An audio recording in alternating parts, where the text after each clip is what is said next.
Uy mga kachika, may bagong kwento na naman tayong pag-uusapan at tiyak na mapapailing na lang kayo sa ulo. Ang topic natin ngayon tungkol sa isang seaman na umuwi galing sa barko. Siyempre, ang inaasahan ng lahat, excited siyang makita ang misis niya, di ba? Pero teka lang, mukhang may detour ang ating bida.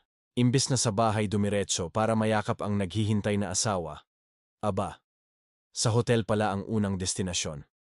At sino ang kasama? Ang pinsan daw niya. Ayon sa ating mga nasagap na balita, hindi lang basta simpleng kumustahan ang nangyari. Mukhang matinding bonding ang naganap sa pagitan nilang magpinsan. Sabi nga nila, family is everything, pero parang nasobrahan ata ang pagiging close nila. Nakakalungkot isipin na habang si Mrs. ay matiyagang nag-aabang sa bahay, naghahanda marahil ng paboritong pagkain ni Mister, heto naman si Kuya, sa iba pala unang nag-ukol ng oras at atensyon. At hindi lang basta sa kahit sino, kundi sa sarili pa nilang kamag-anak. Ano kaya ang nasa isip nila? Hindi ba nila naisip ang magiging epekto nito sa kanilang pamilya, lalo na sa asawa na buong tiwalang naghintay?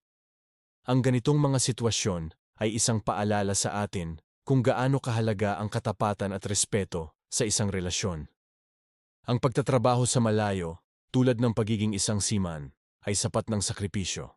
Sana naman, ang pag-uwi ay maging simbolo ng muling pagsasama at pagpapatibay ng pamilya, hindi ng pagkasira nito. Ang tukso ay laging nandyan, pero nasa sa atin pa rin ang desisyon kung magpapadala tayo o mananatiling tapat sa ating mga sinumpaan. Para sa mga nasa ganitong sitwasyon, tandaan ninyo, hindi kayo nag-iisa. Kung kayo ay nakakaramdam ng matinding kalungkutan o pagkabahala, mahalaga na humanap ng mapagkakatiwalaang kausap. Maaaring isang kaibigan, kapamilya, o isang profesional na pwedeng makatulong. Ang inyong mental health ay mahalaga.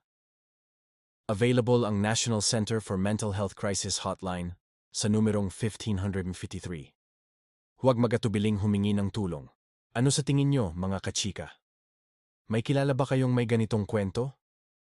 I-share nyo naman ang inyong mga saloobin sa comments section sa ibaba. Pero laging tandaan na maging magalang sa isa't isa. Hanggang sa susunod na kwentuhan, huwag kalimutang mag-subscribe para lagi kayong updated. Salamat sa panonood.